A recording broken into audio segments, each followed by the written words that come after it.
હાલો guys, હું છું દિશા. આજની વિડીયોમાં હું તમને એક વાર્તા કહેવાનું છું જેનું નામ છે સસલું અને સિંહ. તે પછી એક દિવસ એક ગામ એક જંગલ હતું જેમાં બહુ બધા પ્રાણીઓ રહેતા હતા. તેમાં એક દિવસ સિંહે બધા પ્રાણીઓને કીધું છે ને તમે બધા મારી ગુફામાં મળવા તો આવી જાઓ. તો સસલાએ કીધું છે ને આમ બધા એક દિવસ છે તમારી ગુફામાં મળવા આવી જાય છે. તો એને એમ કીધું કે હા. તો પછી પહેલા દિવસે આવ્યો બીજા દિવસે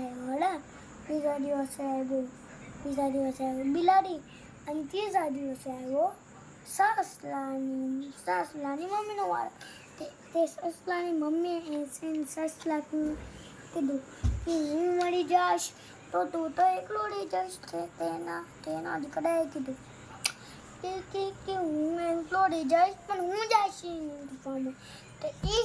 ગુફામાં. તો એ સિંહની ગુફામાં જતા એને એક કૂવો મળ્યો. તો એને કૂવામાં જોયું તો એને એનું પ્રતિબિંબ દેખાણું નહીં. તો સમજી જો કે આ મારું પ્રતિબિંબ છે, અંદર બીજો સિંહ નથી.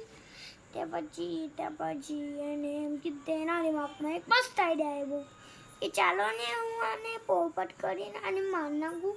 તે પછી સિંહની ગુફામાં જો પછી સિંહને કીધું કે સિંહ અમે ગુફામાં એક સિંહને બાળ્યો છે અને એમ કહેતો હતો કે હું આ જંગલનો રાજા છું.